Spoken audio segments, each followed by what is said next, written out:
জমি জবরদখল করাকে কেন্দ্র করে ব্যাপক উত্তেজনা শেখালিপুর গ্রামে। এ ঘটনায় জখম বেশ কয়েকজন, জঙ্গিপুর হাসপাতালে চিকিৎসাধীন। উল্লেখ্য, মুর্শিদাবাদ জেলার রঘুনাথগঞ্জ 2 নম্বর ব্লকের শেখালিপুর অঞ্চলের কাটাখালী এলাকায় একটি জায়গা অন্য ব্যক্তিকে বিক্রি করে দেওয়ার ফলে সেই দাগের অন্য ওয়ারিশ টাকা দাখিলের মামলা করে কোর্টে। জমি ক্রেতারা কোর্টকে অবহেলা করে জোরপূর্বক জায়গা ঘিরে ফেলে। সেই জায়গা ঘেরার প্রতিবাদ করতে গেলে শুরু হয় তুলকালাম, লাঠি, রড নিয়ে। এই ঘটনায় দুপক্ষের বেশ কয়েকজন আহত হন। তাদেরকে উদ্ধার করে জঙ্গিপুর মহকুমা সুপার স্পেশালিটি হাসপাতালে চিকিৎসার উদ্দেশ্যে ভর্তি করা হয়। এই জমি সংক্রান্ত ঝামেলার জেরে পূর্বের ঘটনাস্থলে বেশ কয়েকবার পুলিশের উপস্থিতিতে কাজ বন্ধ হয়ে গিয়েছে। পরবর্তীতে পুলিশে চলে আসার পরে আবারও কাজ করছিল, এমনই অভিযোগ উঠছে। অভিযোগের তীর শেখালিপুর গ্রাম পঞ্চায়েতের প্রাক্তন উপপ্রধানের বিরুদ্ধে। যদিও এ বিষয় নিয়ে শেখালিপুর গ্রাম পঞ্চায়েতের প্রাক্তন উপপ্রধান সাংবাদিকদের কিছু বলতে চাননি। এই ঘটনায় জঙ্গিপুর পুলিশ ফাঁড়ির পুলিশ ঘটনাস্থলে গিয়ে পরিস্থিতি সামাল দিয়ে বেশ কয়েকজনকে তুলে নিয়ে আসে। এই ঘটনা কেন ঘটলো পুরো ঘটনার তদন্ত শুরু করেছে police. Bureau report, STV news, সময়ের সাথে সত্যের সন্ধানে। ভাতিজির নিজের ভাতিজি আচ্ছা, ওখানে জমিটা ঘিরেছিল ওই ভাতিজিগুলো মানে ওখানে মানে এই টাটিগুলো খুলে ফেলছিল। আচ্ছা, আমি তখন মসজিদে ঘুমিয়েছিলাম। আচ্ছা, আচ্ছা। কি আমাকে বললো যে এরকম তোমার ভাতিজিটাকে মারছে।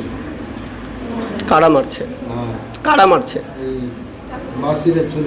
আচ্ছা, আমি একটা দুটো করে ওখানে দরকার, আমি তো আমি চোখে তো দেখতে পাই না। আচ্ছা, আমি চোখে আমি একবারই দেখতে পাই না। আমি একবার দুটো করে ঘুমের ঘরে আসছিলাম। ঘুমের ঘরে আসেই মানে কে যে বাম ধার থেকে মানে মেরেছে আমাকে, আমি কি বুঝতে পারি না। আপনি কি এরকম করে ঘুরিয়ে দেখলাম তা আক্তারের ছেলে। আচ্ছা, আক্তারের ছেলেটাকে দেখলাম, ওর হাতে লাঠি ছিল একটা, কিন্তু আমাকে মারবে আমি তুমি ভাবতে পারিনি। মাথা থেকে সেলাই হয়েছে? মাথায় সেলাই এখনো যায়নি, কীভাবে জানি না, কিন্তু আমার হাতেই ব্যথা, আমার হাতেই খুব ব্যথা। জমি বিবাদকে নিয়ে ঝামেলা? হ্যাঁ, জমির ব্যথা। আমার তাও আমার আর অন্য কেউ আসেনি, আমার ভাতিজিটা, এই যে ভাতিজিটাই জমি কিনেছে। আচ্ছা, আর ভাইয়ের কাছ থেকে লিখে নিয়েছে। আচ্ছা। ওই জমিটাই দখল করবো। মানে আপনার ভাতিজি যে জমিটা কিনেছে সেটা ওটা দখল করছিল? হ্যাঁ, দখল করছে। তারই প্রতিবাদ করতে গিয়ে ঝামেলা? হ্যাঁ। কজন ভর্তি আছে এখানে মোট জানা আছে? আমার এখানে মোট আপনারা কজন ভর্তি আছেন? আমি এখন চারজন, পাঁচজন। আচ্ছা, আচ্ছা। ঝামেলা কি এখনো চলছে? ঝামেলা কি এখনো চলছে এলাকাতে? না, ঝামেলা আমরা তো সব এখানে চলে এসছি। আচ্ছা, পুলিশ কি জানে বিষয়টা? পুলিশ সব জানে। ধরেন 15 দিন থেকে এরকম ঘটনা হচ্ছে, বারবার ফোন করা হয়েছে, বলা হয়েছে, ইয়ে করা হয়েছে, ওই একই তফাৎ। আজ মাটি, কাল ভেড়া, কাল উমুক করা, কাল ফেলা, এই কাজ। যখন পুলিশ যাচ্ছে তখন বন্ধ করেছে নাকি? হ্যাঁ, তখন আর কিছু করে না। আচ্ছা, তার পুলিশ আসার পরে ওরা তো, আমরা তো দুর্বল। আচ্ছা, দুর্বলের জন্য ওরা তো নিজের কাজ, ওরকম কাজ করছে। ওরা কি কোনো রাজনৈতিক দলের সঙ্গে যুক্ত নাকি? হ্যাঁ, রাজনীতির লোক। কোন রাজনীতি করে, কোন দল করে ওরা? ওরা তৃণমূলের লোক। আচ্ছা, আপনারা কি কোনো রাজনীতির সঙ্গে যুক্ত? আপনারা কি কোনো আমি জীবনে কোনোদিন রাজনীতিতে জড়িত না। আমি রাজনীতি ভালোবাসি না, কয়েকদিন বাকি। তাহলে কি ক্ষমতারই অপব্যবহার করছে তারা? তারা কি মানে কিসের ক্ষমতা? মানে যোগ জয় করে জায়গাটা দখল করে দেবো। Thank you. আপনার নাম? মানে কোথায়, কোন এলাকায় ঝামেলাটা হচ্ছে?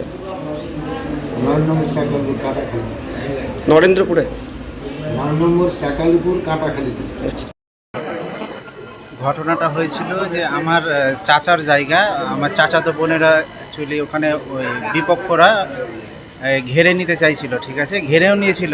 সেই জায়গায় ওরা এই বাধা দিতে গিয়ে ওদেরকে মারতে আসে। আমরা তখন বাঁচানোর জন্য যাই, দিয়ে তারপরে আমাদেরকে মানে এক কথায় আমাকে মারে, আমার কাকাকেও মারে।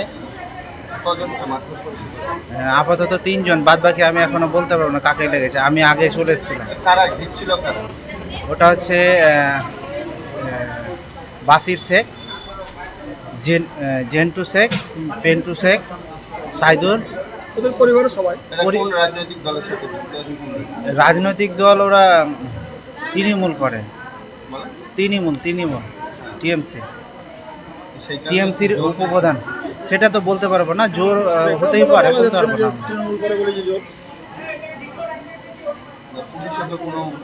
পুলিশ বেশিরভাগটাই যাচ্ছে, কিন্তু বারণ করেছে, তার সত্ত্বেও শুনছে না। পরে গিয়েছে, আমি যখন মানে এখানে চলে এসেছিলাম তারপরে মানে গিয়েছে। তৃণমূলের উপপ্রধান কে ছিলেন? উপপ্রধান হচ্ছেন পেন্টু শেখ, বাসিরের ছেলে। এখন উপপ্রধান নেই, কিন্তু বর্তমানে আগে নেই, ছিল? আগে ছিল। তো সেই জোটটাই কে আছে এদের? সেটা বলতে পারবো না এখনো, ওটা আমাদের। ওরা বলতে চাইছে আমরা জমি দখল নিব, জমি কিনেছি নিব, তাই বলতে চাইছে। আর ওরা কি কিনেছে আপনাদের? জায়গা কিনেছে এটা ঠিকই, কিন্তু ব্যাপারটা হচ্ছে এরা দাখিল করেছে টাকা কোর্টে, কোর্ট অনুযায়ী যেটা হবে সেটা হবে, সেটা ওরা মানতে চাইছে না। তো আপনারা কি জোর করে দখল করছিলেন যে? আমরা দখল করছি না, আমাদেরই তো জায়গা, আমার চাচার জায়গা। হ্যাঁ, তাহলে ওরা কিনেছে বলছেন যে? ওরা আমার এক বোনের কাছে কিনেছে, কিন্তু আমার দাদারা বলছে, এক কথায় আমার চাচাতো বোন, দিদি, দাদা সবাই বলছে যে আমরা আমাদের দিকে আমরা বেচবো না, সেই কারণে ওরাই নিবে, ভাই দিবে না, বেচতে দিবে না।